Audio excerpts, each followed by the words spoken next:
Assalamualaikum warahmatullahi wabarakatuh. Perkenalkan, saya Dinda Syifa Amalia dengan NIM 192231066. Pada kesempatan ini, saya akan mempresentasikan tugas survei konsumsi pangan praktikum, yaitu Indicators for Assessing Infant and Young Child Feeding Practices atau ICF. Sebagai latar belakang, periode 1000 hari pertama kehidupan merupakan fase krusial bagi pertumbuhan anak, sehingga praktik pemberian makan bayi dan anak atau ICF menjadi sangat penting. ICF mencakup pemberian ASI, makanan pendamping yang sesuai usia, serta frekuensi keragaman makanan. Pemantauan praktik ini dilakukan melalui indikator MDD atau Minimum Dietary Diversity, MMF atau Minimum Meal Frequency, dan MMFF atau Minimum Milk Feeding Frequency, yang bersama-sama menentukan MAD atau Minimum Acceptable Diet. Di Indonesia, rendahnya keragaman pangan terbukti berkaitan dengan tingginya resiko stunting pada anak usia 6-23 bulan. Variasi pencapaian MDD antar wilayah juga dipengaruhi oleh faktor sosial ekonomi, pendidikan ibu, dan akses pangan. Data Riskesdas menunjukkan bahwa masih banyak anak yang belum mencapai indikator gizi minimum. ICF terdiri dari 3 indikator, yaitu yang pertama, Minimum Dietary Diversity, yang merupakan gambaran keragaman pangan mencerminkan kualitas diet dan berhubungan dengan kecukupan mikronutrien. Yang kedua adalah Minimum Meal Frequency atau MMF, yang menilai jumlah pemberian makan non-susu pada anak usia 6-23 bulan. Dan Minimum Milk Feeding Frequency yang digunakan untuk anak yang tidak disusui, dengan kriteria minimal 2 kali konsumsi susu dalam 24 jam.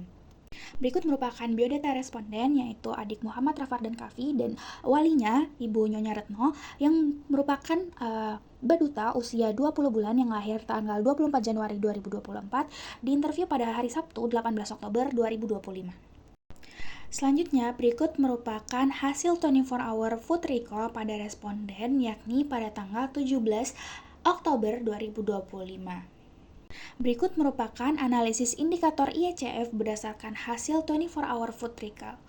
Indikator yang pertama yaitu analisis MDD.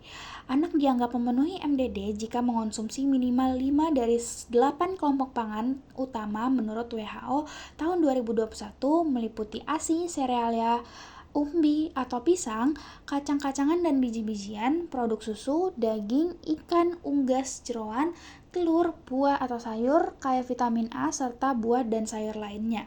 Dapat dilihat bahwa responden hanya mengonsumsi 4 dari total 5 kelompok pangan. Selanjutnya adalah indikator MMF atau Minimum Milk Frequency. Menurut WHO, anak usia 6-23 bulan yang tidak disusui memenuhi indikator MMF apabila menerima minimal 4 kali konsumsi makanan padat atau semi padat dan atau susu dalam sehari. Dengan total 6 kali konsumsi, responden ini memenuhi indikator MMF yang menunjukkan bahwa frekuensi makan responden secara kuantitas sudah memadai untuk mendukung kebutuhan energi hariannya. Terakhir merupakan indikator Minimum Milk Feeding Frequency. Menurut WHO, anak usia 6-23 bulan yang tidak disusui memenuhi indikator MMFF bila menerima minimal 2 kali konsumsi susu formula atau susu hewani per hari dengan volume total 200-500 ml, tergantung pada asupan makanan lainnya. Karena responden ini mengonsumsi susu formula lebih dari batas minimal atau 4 kali dengan ukuran 600 ml, maka indikator MMFF terpenuhi bahkan melebihi rekomendasi WHO. Hasil analisis indikator ICF menunjukkan bahwa anak usia 6-23 bulan memperoleh skor total 2 dari 3 dengan rincian, MDD dengan skor 0 karena anak hanya mengonsumsi 4 dari 8 kelompok pangan, MMF dengan skor 1 karena anak memenuhi frekuensi makan minimal sesuai usia, MMFF dengan skor 1 karena anak mengonsumsi susu formula 4 kali per hari. Menurut WHO, anak dikatakan memenuhi Minimum Acceptable Diet atau MAD bila mencapai ketiga indikator tersebut secara lengkap. Dengan skor 2 dari 3, anak belum memenuhi MAD karena meskipun frekuensi makan dan konsumsi susu sudah mencukupi, keragaman pangan masih kurang. Selanjutnya, berikut merupakan rekomendasi untuk ibu baduta dari hasil analisis pemenuhan MAD, yaitu yang pertama, meningkatkan keragaman pangan untuk memenuhi MDD. Yang kedua, menyajikan minimal 5 kelompok pangan berbeda setiap hari. Yang ketiga, memberikan MPASI bergizi dan sesuai dengan usia. Yang keempat, untuk mempertahankan frekuensi makan dan konsumsi susu. Selanjutnya, untuk menerapkan pola makan keluarga sehat.